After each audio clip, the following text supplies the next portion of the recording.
ప్రస్తుతం మనం భీమవరంలోని గిరిజన బాలురికి సంబంధించి వసతి గృహం వద్ద ఉన్నాము. దాదాపుగా ఎన్నో ఏళ్లుగా కూడా ఇక్కడ ఈ గిరిజన బాలుర వసతి గృహం అని ఉంది. అయితే కొన్ని సమస్యలైతే ఇక్కడ వేధిస్తున్నాయంటూ కూడా ఇక్కడ విద్యార్థులు చెప్తున్నారు. ప్రధానంగా వీరికైతే రోడ్డు సమస్య అయితే ప్రధాన సమస్యగా ఉంది.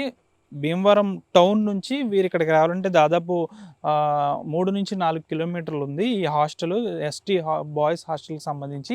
ఇక్కడికి రావాలన్నా కూడా ఈ రోడ్ అనేది చాలా అధ్వానంగా ఉంది. ఒకవేళ వర్షం పడితే ఈ రోడ్ అంతా కూడా మునిగిపోతుంది. మేము కాలేజీలకు కూడా వెళ్ళలేమంటూ కూడా ఇక్కడ స్టూడెంట్స్ చెప్తున్నారు. అంతేకాకుండా వీధి లైట్లు కూడా లేకపోవడంతో తీవ్ర ఇబ్బందులైతే విద్యార్థులు పడుతున్న పరిస్థితి కూడా నెలకొంది. మనం ప్రధానంగా చూసుకోవచ్చు. ఈ ఏదైతే గిరిజన కళాశాలకు సంబంధించి బాలుర వసతి గృహానికి సంబంధించి కొన్ని సమస్యలు అనేవి వేధిస్తున్నాయంటూ విద్యార్థులు చెప్తున్నారు. ప్రధానంగా చుట్టూ ప్రహారీ గోడ లేకపోవడంతో విద్యార్థులైతే భయభ్రాంతులకు గురవుతున్నారు. ఈ చుట్టూ పక్కలంతా కూడా పంట పొలాలు కావడంతో పాములు బెడద, విష సర్పాలతో పాటు ఇవి వచ్చే అవకాశం ఉన్న నేపథ్యంలో తమకు భయాందోళన చెందుతున్నామని ప్రహారీ గోడ అనేది నిర్మించాలని కోరుతున్నారు. అంతేకాకుండా కొంచెం ఇక్కడ పచ్చగడ్డి కూడా పెద్ద ఎత్తున పెరిగిపోవడంతో, ఏపుగా పెరిగిపోవడంతో విద్యార్థులైతే ఇక్కడ ఇబ్బందులు పడుతున్న పరిస్థితి. ప్రధానంగా చాలామంది విద్యార్థులు తమకు సంబంధించి ఈ సమస్యలు చెప్పుకునేందుకు భయపడుతున్న పరిస్థితి కూడా నెలకొంది. ఎందుకంటే తమ వార్డెన్లకు సంబంధించి తమను తిడతారేమో అనే ఒక ఉద్దేశంతో కూడా భయభ్రాంతులు గురవుతున్నారు. అయితే కొన్ని సమస్యలు ఉన్నాయి. ఒక విద్యార్థి అయితే మనకి ఈ హాస్టల్లో ఉన్న విద్యార్థిని అడిగి తెలుసుకుందాం. ప్రధానంగా ఈ హాస్టల్లో ఎప్పటి నుంచి ఉంటున్నావు? ప్రధాన సమస్య ఏంటి ఇక్కడ? అంటే ఫస్ట్ ఇయర్ అని ఇప్పుడే వచ్చాను జస్ట్ ఈ ఇయర్లోనే. అంటే కొద్దిగా ఎక్కడి నుంచి వచ్చారు మీరు? పోలవరం నుంచి. పోలవరం నుంచి. అంటే ఇబ్బంది అంటే ఇది మాకు ప్రహారీ గోడలు అవ్వడం వల్ల స్నేక్స్ బాగా ఎక్కువ రావడం జరుగుతుంది. ఇంతకు ముందు వచ్చాయి స్నేక్స్? వచ్చాను. వచ్చాయి. అదే వర్షాకాలంలో అయితే వెళ్తాకే ఇబ్బందిగా ఉంటుంది అన్న. అందరం మానేస్తాం కాలేజీ. అంటే వర్షం వస్తే మునిగిపోద్ది ఇదంతా? మునిగిపోతాను బాగా. ఇంకా వర్షం వస్తే కాలేజీకి వెళ్ళరు? లేదన్న. ఆ రోజు ఇంకా ఆప్షన్ ఏదో పెద్ద ఎగ్జామ్స్ ఉంటే తప్ప వెళ్ళరు. అవునన్నా. మరి ఇప్పుడు ఈ రోడ్డు కోసం ఇప్పుడు మీరు ఏమి అడగలేదు వార్డెన్? ఏమి లేదన్న, ఏం అడగలేదు. అడగలా? మరి వార్డెన్ కూడా తెలుసు కదా ఇది బాగాలేదని. అదంటే చెప్పామన్నా, ఇసుకో ఇచ్చాను అన్న, లేదంటే గడ్డి మంది ఏదైనా కొట్టించాను, ఫుల్ స్నేక్స్ వస్తుంటాయి కదా అంటే ఏం మాట్లాడలేదని వార్డెన్. గడ్డి మందు కూడా కొట్టించట్లేదు? అంటే ప్రధానంగా డ్రింకింగ్ వాటర్ ఎలా ఉంటుంది మీకు తాగునీరుకి సంబంధించి? ఇబ్బందిగా ఉంటుంది అన్న. డ్రింకింగ్ వాటర్ ఉంటుందా? కొద్దిగా ఇబ్బందిగా ఉంటుంది డ్రింక్ వాటింగ్ కూడా. మరి ఎలా మరి అయ్యవ తాగుతున్నారా? అవునన్నా, బయట నుంచి తెప్పించుకున్నా. ఇప్పుడు కొద్దిగా బాగా చేయించారు ఆరో ప్లాంట్. ఇప్పుడు కొన్ని రోజుల క్రితం. అంతకు ముందు అయితే మామూలుగా ఇలాగే బయట నుంచి తెచ్చుకున్నాం? బయట నుంచి తెచ్చుకున్నాం. ఓకే. మరి మీకు కొంచెం మెస్ ఛార్జీలు అని చెప్పి గవర్నమెంట్ ఇస్తూ ఉంటుంది. మీకు సంబంధించి మీ ఎస్టీ హాస్టల్కి సంబంధించి మీకు కొంత బడ్జెట్ అనేది కేటాయిస్తూ ఉంటుంది. మీకు ఏమైనా దీని గురించి అవగాహన ఉందా? తెలీదన్న. తెలీదు. ఇంకేంటి ఇక్కడ సమస్యలు? మీకు ఫుడ్ ఏ విధంగా ఉంటుంది ఇక్కడ? ఫుడ్ గురించి అయితే కొద్దిగా పర్లేదన్న. ఫుడ్ ఒక్కోసారి కర్రీస్ బాగుంది. బాగోవు. అంటే వాటిని సార్ కూరగాయలు ఇస్తే ఆవిడ బాగా వండుతాం జరుగుతుంది అన్న. వాటిని సార్ కూడా అప్పుడప్పుడు కూరగాయలు ఏమో అంటే బెండకాయలు తెస్తారు, కూరగాయలు వల్లిపోయి తెస్తారు. తినడానికి కూడా ఇబ్బందిగా ఉంటుంది అందరికీ. ఒక్కోసారి అందరికీ చాలా మందికి అందరూ ఒకసారి లంచ్కి వచ్చిన కర్రీ ఉండదు. కర్రీ ఉండదు, అయిపోతుంది. సగం మంది జస్ట్ ఒక ఎంతమంది ఉంటారు హాస్టల్లో? 30-40 అలా ఉంటుంది. 30-40. అయితే అందరికీ కూడా పూర్తిగా ఆహారం అందదు. మరి ఏమంటారు? మరి మీకు వంట చేసే వాళ్ళు ఎంతమంది ఇక్కడ? ఒక్కలే అన్న. ఒకరే. ఆవిడ కూడా ఇబ్బందిగా ఉంటుంది అన్న. వాడిని ఆవిడ మీద పని భారం అంతా. అవును. ఇంకా మీరు ఇన్ని ఇబ్బందులు వచ్చినాక మీరు ఎవరితోని చెప్పుకోరా? అంటే ఎవరైనా వస్తే చెప్తేకి కుదురుతాను. ఎవరు రారన్న ఇక్కడికి. ఎవరు రారు? అధికారులు ఎవరు రారు లోపలికి ఉండడం వల్ల? అవునన్నా. సపోజ్ మీకు ఇప్పుడు ఏమైనా జ్వరం వచ్చింది, ఏ నొప్పి వచ్చింది, ట్యాబ్లెట్ కావాలి, ఏంటి పరిస్థితి?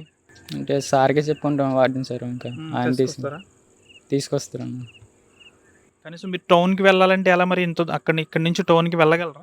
అంటే కొన్ని మందికి వెహికల్స్ ఉన్నాయి. వెహికల్స్ ఉన్న వాళ్ళు వెహికల్ వేసుకుని వెళ్ళిపోతారు. మిగతా వాళ్ళు లేదు నడిచన్నా సైకిల్ అని వేసుకుని వెళ్తారు. అంటే మేము నీలాంటి స్టూడెంట్స్ని చాలామంది మీ సమస్యలు చెప్పండి అంటే చాలామంది భయపడి వెళ్ళిపోయారు. నువ్వు ధైర్యంగా నీ సమస్యలు నువ్వు చెప్పావు కాబట్టి మీ సమస్యలు కూడా పరిష్కారం అవ్వాలని మేము కోరుకుంటున్నాం. ప్రధానంగా ఇంకేమైనా సమస్యలు ఏమైనా ఉన్నాయి మీకు? లోపల విద్యుత్ సౌకర్యం కానీ, బెడ్స్ కానీ ఇంకేమైనా? ఫ్యాన్స్ ఉండవన్నా సరే. ఒక్కోసారి ఫ్యాన్లు ఉండవు. ఇబ్బందిగా ఉంటుంది అన్న పడుకోవడానికి ఇబ్బంది. మరి ఎక్కడి నుంచి వచ్చారు? మీ పేరెంట్స్ ఫోన్ చేస్తారా? ఎలా ఉన్నావంటారు నిన్ను. అప్పుడు ఏం చెప్తావు? బాధలన్నీ చెప్తావా? అంటే వాళ్ళకి చెప్తే వాళ్ళు బాధపడతారని నువ్వే దిగమింగుకుంటున్నావా? అంటే ఒకసారి చెప్తున్నాను ఇంట్లో వాళ్ళకి కదా, చెప్తావు. ఏమంటారు ఇంకా? ఇంకా అలాగే అడ్జస్ట్ చేసుకుని ఉండి అంటారు. ఇప్పుడు నువ్వేంటి డిగ్రీ ఫస్ట్ ఇయరా? Degree first year. వాటర్ కూడా కొద్దిగా ఇబ్బంది అన్న, వాటర్ కూడా ఇబ్బంది. స్నానం చేయడానికి. బాత్రూమ్ ఫెసిలిటీ బాగానే ఉంటుంది. లేదా అది కూడా ఇబ్బంది అన్న కదా. కొన్ని బాగుంటాయి, కొన్ని బాగున్నా. బాగా ఇబ్బంది అయిపోతుంది, అందరూ ఒకసారి వెళ్తే చేయడం కుదరతలేదు. ఇవి మీకు ప్రధానంగా ఉన్న సమస్యలు. అవును. అంటే ఎవరికైనా అధికారులు వస్తే చెప్పుకుందామని మీరు చూస్తున్నారు అయితే? అవునన్నా, అలా వస్తే కన్ఫర్మ్ చెప్తాం, మనకైనా ఎవరు రారన్న చెప్తే. ప్రధానంగా ఇది గిరిజనులకు సంబంధించి భీమవరంలో ఉన్న ఎస్టీ హాస్టల్ సంబంధించి అయితే ప్రస్తుతానికి అయితే చాలామంది విద్యార్థుల్ని మనం మీ సమస్యలు చెప్పండి అంటూ కూడా అడిగాము. అయినప్పటికీ కూడా చాలామంది మా వార్డెన్ తిడతారు, లేదంటే ఇబ్బంది పడతాము అంటూ వారు పక్కకి వెళ్ళిపోయిన పరిస్థితి. అయితే ప్రధానంగా ఒక విద్యార్థి అయితే తన ధైర్యంగా చెప్పుకొచ్చాడు. ఎన్ని సమస్యలు ఉన్నాయంటే చుట్టూ ప్రహారీ గోడ అయితే లేదు. ఈ చుట్టూ ప్రహారీ గోడ లేకపోవడంతో విష సర్పాలు వస్తున్నాయి, గతంలో వచ్చాయి, అప్పుడప్పుడు కూడా వస్తూ ఉంటాయి, వాటిని చంపుతూ ఉంటాము అంటూ వాళ్ళు చెప్తున్నారు. అయితే లోపల విద్యుత్ సౌకర్యం అప్పుడప్పుడు సరిగా ఉండదు, అంతేకాకుండా ఫ్యాన్లు కూడా సరిగా తిరగవని వీరైతే చెప్పుకొస్తున్నారు. ప్రధానంగా వీరు చెప్తున్నది ఇంకా ఒక్కొక్కసారి వీరికి సంబంధించి లోపల చదువుకుందామంటే ఒక్కొక్కసారి లైట్లు ఉండవు, అంతేకాకుండా అనేక ఇబ్బందులు పడుతున్నాం అంటున్నారు. ప్రధానంగా ఒక్కొక్కసారి ఆహారం కూడా సరిగా ఉండదని అయితే వీరు చెప్పుకొస్తున్న పరిస్థితి కూడా నెలకొంది. ఒకసారి లోపలికి వెళ్ళి చూద్దాం అసలు ఈ లోపల హాస్టల్ ఏ విధంగా ఉందనేది. ప్రధానంగా వీరికి బెడ్స్తో పాటు దుప్పట్లు కూడా ఇవ్వాల్సి ఉంది, కానీ ఎప్పుడో ఇచ్చారు మాకు అంటున్నారు. రీసెంట్గా అయితే ఏమీ ఇవ్వలేదని చెప్తున్నారు. ప్రధానంగా చూసుకోవచ్చు, చాలా వరకు కూడా ఈ దుప్పట్లు ఇవి కూడా ఎప్పుడో అంటే మీకు దోమతెరలు లాంటివి ఏమైనా సప్లై చేశారా? లేదన్న, అలాంటివి ఏమి ఇవ్వలేదు. అంటే మేమే తెచ్చుకుంటాం కుదిరితే ఇంటికి నుంచి. అని మీరు ఎంతమంది ఉంటారు ఈ రూమ్లో? ఈ రూమ్లో తెలీదు అన్న ప్రజెంట్. మరి చలికాలం పొద్దున్నే చన్నీళ్ళ స్నానమేనా మీకు? చన్నీళ్ళే. ఇది మనం ప్రధానంగా చూసుకోవచ్చు. ఆ రూమ్లో కూడా పరిశుభ్రం చేసే వ్యక్తి కూడా ఎవరు లేరు, అంతేకాకుండా వీరికి దుప్పట్లతో పాటు ప్రధానమైన సౌకర్యం ఏమీ లేవంటూ కూడా మీరు చెప్పుకొస్తున్నారు.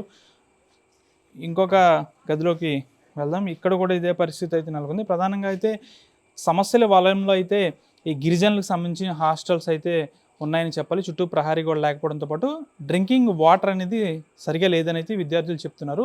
గత కొన్ని రోజుల క్రితమే ఆర్ఓ ట్యాంక్ అనేది పెట్టారు, అంతకుముందు బయట నుంచి తెచ్చుకునే వాళ్ళం అంటున్నారు. అంతేకాకుండా ఒక్కొక్కసారి ఫుడ్ కూడా బాగోదు. ఉన్న 40 మంది విద్యార్థులమే ఉన్నప్పటికీ కూడా ఒక్కొక్కసారి మాకు పూర్తి స్థాయిలో అన్నం కూడా సరిగా ఉండదు, కర్రీ కూడా పూర్తిగా సరిపోదు అంటున్నారు.